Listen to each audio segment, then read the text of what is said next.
It's a decision people usually take their time on. It is, after all, permanent. But these folks instead are leaving the choice of their next tattoo to chance. It's like tattoo roulette. It looks like a gumball machine, but inside there are line drawings. Whatever pops out, you get that tattoo. You lay down $100, they give you a token, you get what you get. You leave it up to the tattoo gods to decide which tattoo you're gonna get. Artist Phil LaRocca at Elm Street Tattoo says the machine isn't a gag. Everything in there is something that we would probably all wear ourselves. You know, there's nothing that, you know, is weird or awkward. You know. In fact, in the hour we spent inside, 6 people twisted the knob. I mean, I think it's great. I mean, I think it helps people who are sort of timid or, you know, a little scared to even put their foot in the water of tattoos. But for tattoo collectors like Dallas Dunaway, why not, you know? It's a good chance to get a good tattoo for a good price. most of the designs would run someone back $200 to $300. Still, some might find it crazy to leave a decision that lasts forever up to a spin. They're probably not wrong, but it's just skin and bones, you know? But if you take your chances on the machine and you get something you don't like, too bad, it's all or nothing. It's a risk you gotta be willing to take before you hand over your $100. Whatever you happen to get, the story alone might be worth it. Tattoos to me are more of like your journey or diary, if you will. You know, it's like it's a remembrance of a time. Big fans of it. And A body camera can sometimes be easily forgotten. The car just keeps getting fuller and fuller. With laptops, lights, and equipment belt, not to mention the actual call in progress, police officers have a lot going on. The officer's attention is divided now more than it has ever been before. But now hitting record could be one less action they need to remember. That split second of time could mean the difference between a positive and a negative outcome. Grand Prairie Police Assistant Chief Ronnie Morris says his department is now using automatically triggered body cameras. they activate it. If they turn on their taser, flip their emergency lights on, or exceed 85 miles per hour, their body camera starts rolling. In a few weeks, their body cameras will also activate each time they unholster their gun. Officers, whenever they encounter a dynamic situation that is dangerous to the public, to them, to a third person, the last thing they need to be thinking about is, I need to turn my camera on. The body cameras not only have automatic triggers for recording, but they also capture what happened 30 seconds prior to the camera being activated. It's always great for transparency. Sharing more information, more is always better than less. Grand Prairie is one of at least 8 cities in the Metroplex that have or are in the process of getting some sort of automatically triggered body camera. Morris believes as time goes on, that number will only grow. If it's something that law enforcement can show what we do, and we can be more transparent, and we can help to improve public trust across the country, then it's a win. Spend just a few minutes walking around Dallas and you'll likely spot one painted silver and yellow, orange, or green. They're everywhere, you know. It seems like a lot of people have been using them. 2 months after the city of Dallas gave the okay to bike-sharing companies like Lime Bikes, Spin Bikes, and V-Bikes, it's clear people are pedaling. It's convenient, but it can be inconvenient if it's inconvenience other people, so. But folks like James Holland and others say the bikes are becoming a problem. They should definitely regulate where they place them, just because it's in the way. Some have spotted the cycles blocking sidewalks, near disabled parking, in random neighborhoods, locked to poles, and one person found one smoking after the GPS tracker had been ripped out. I asked those folks to be patient with us. We are constantly educating users. Lime Bike's Roderick Chow says while they're always tweaking rules and working with customers, the dockless access is a crucial convenience. Unlock just like that. Chow says his team works around the clock tracking bikes and moving them to more appropriate spots, but they can't be everywhere at every moment. Bear with us. This is, again, so new to the city and all of America. Downtown Dallas residents like Ken Moore say the bikes aren't a nuisance. They're nice. Get over it. It's just a fun thing to do, and they're pretty and decorative and a way for people to get around.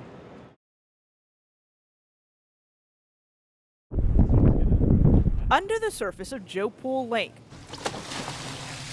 the Grand Prairie Fire Department dive team searches blindly. There's zero visibility. Everything's by feel or touch. You reach your arms way out and you're doing a sweeping pattern like this with your legs and your arms, just looking to bump into something. Above water, colleagues have used the same system for more than a decade to pinpoint where to look, but it has its limits. Everything looks like a rock. That's why Grand Prairie is investing in new military-grade sonar technology that looks a bit like a small torpedo. Lieutenant Stephen Romchek first saw it in action several years ago. It was mind-blowing. His team was on its second day searching for a drowning victim when the game warden showed up with their C-SCAN Arc Explorer. And within about 15 minutes, they had a really good image of the victim, and we were able to make the recovery almost right away. We got our own glimpse of a dumped truck. So you can tell the truck is upside down because you can see the shadow of the tires. And a sunken sailboat. Compare the images on the old system and the new one, and details suddenly become clear.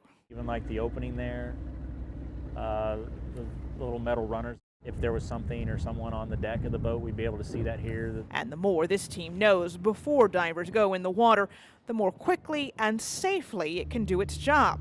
For families waiting ashore, they're focused on us the entire time, and it could shorten the wait for answers. There's no hope after that, but you want some resolution for the family, because I couldn't put myself in that position. How did he get in my car? How did I not see him? How long has he been in there? They are questions that haunt Elise Van Scoy. When I turned around and it was a mask, I was like, this can't be happening. This can't be happening. I make this trip all the time. It was just after midnight Saturday when she stopped in at this Walgreens. She came back out 5 minutes later and pulled away. And a block later, a guy popped out of the back seat, grabbed the hood of my sweater, put a gun to my head and said, drive to the nearest ATM. If you do anything funny, I'll shoot you. They went through the drive-thru at the Bank of America on Mockingbird and then headed to another B of A on Greenville. You can't think of the ifs. You just think of just get through this right now. Just get through this right now. Just give him what he wants and go. She pulled out $500 at each ATM. I couldn't look in the rearview mirror. I just had to drive and hope I didn't hit anything.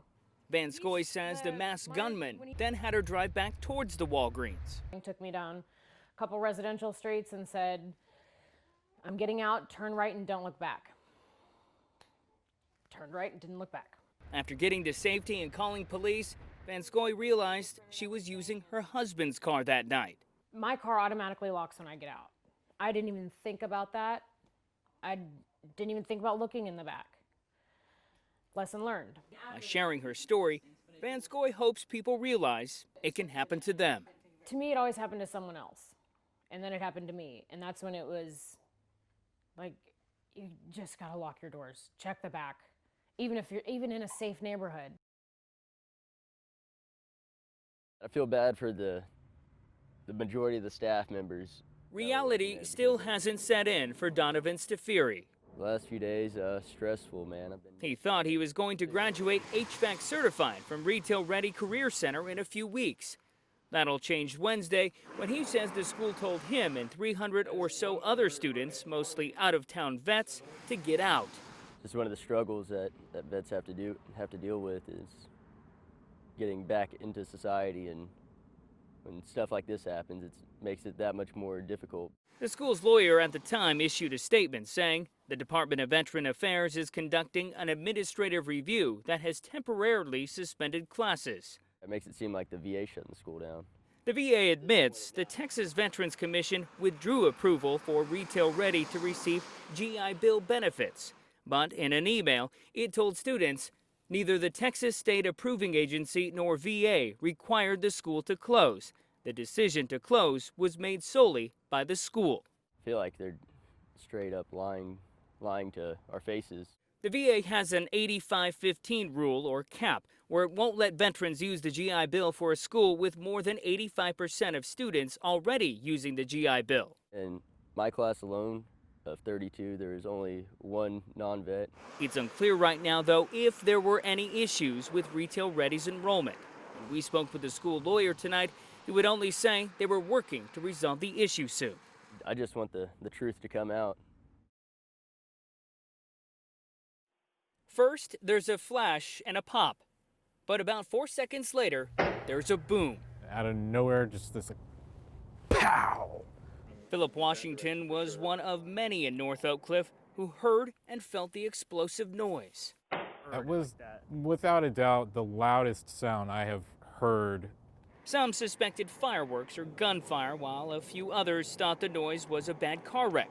It was immediately apparent that something had fallen from the sky. University of North Texas astronomer Ron DiUlio says the noise is a sonic boom caused by either a meteorite or some sort of space debris. As it's coming in, it explodes, but as it's exploding, it's also passing the speed of sound. DiUlio says hundreds of tons of meteorites fall every day. Most burn up quickly or are rarely caught on camera. And you can hear the sound of the reverberation. The whole neighborhood shook from that. From what he saw captured in the video, DiUlio estimates whatever entered the Earth's atmosphere is about the size of this grapefruit. They just consider themselves lucky that they got an experience in life that a lot of people don't, a true shooting star. And having never experienced a fall himself, DiUlio is pretty jealous and hopes folks like Washington made a wish. I know, why didn't I do that? I should have wished for something, man. I should.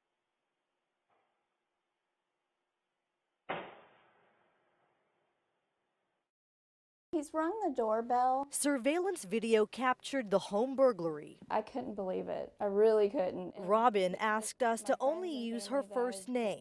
She wasn't home at the time, but her cameras were watching. He found a car jack on our back deck, and he just threw it through the window. The suspect went room to room. He comes right in, picks up my laptop, but he ends up leaving it. Watch as he rummages through her fridge and then her freezer, where he discovers her cookies and cream ice cream. And saw this man, you know, put it in my microwave and warm it up and then take a spoon and just start eating it. And I was like, he took my ice cream. It's like more than just feeling robbed. It's like also being insulted. Robin says the suspect stole loose change and sentimental treasures, an heirloom engagement ring her mother gave her before she died. He also got some coins from all different countries that my dad visited during Vietnam. Robin is warning her neighbors in person and on social media. He needs to be caught tomorrow.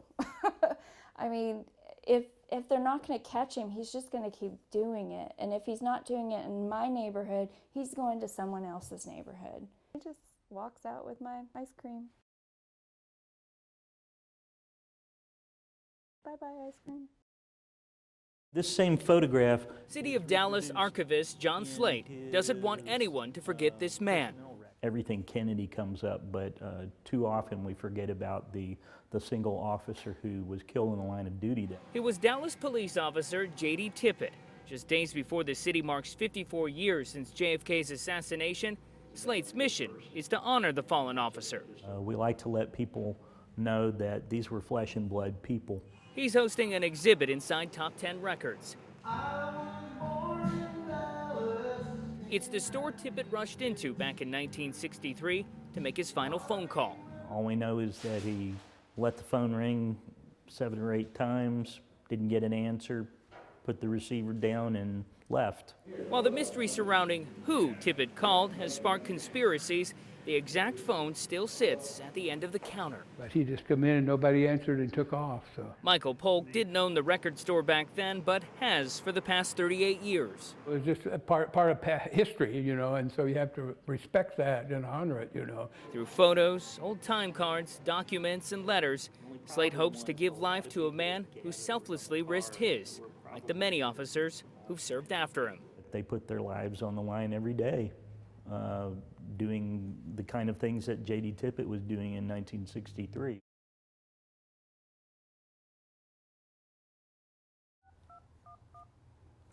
This is Jeffrey with Dallas Holiday Parade. Jeffrey Giles is making a list. That's call 3 in a list of about another 500. And checking it twice. Collecting a bit of hope, $1 at a time. Nothing's too great and nothing's too small. It's been around for nearly 30 years, but the Dallas Holiday Parade will be canceled tomorrow if $373,000 isn't raised. That's still the number to beat. Now, needless to say, these fabulous and wonderful people that have brought $6,000 in, that chips away at that balance as well. Jeffrey is the parade's executive director. He and his team are working around the clock to make the holiday tradition happen. You may know it as the Adolphus Children's Parade, or most recently, the Children's Health Holiday Parade. We have had an enormous and insane response. It's been very, very exciting. But, you know, at the end of the day, it's hard to reach that many people in that short a period of time. And then there are moments like this. Oh my gosh, $1,000 is $1,000. Jeffrey says he won't quit It's not over till it's over. That's until time runs out or his Christmas wish comes true. We're hanging on to hope that there's somebody out there that looks at this and says, this is what we want to do for the community. We want to save that hometown parade. It's fair to highlight any one particular one. And at the end of the day,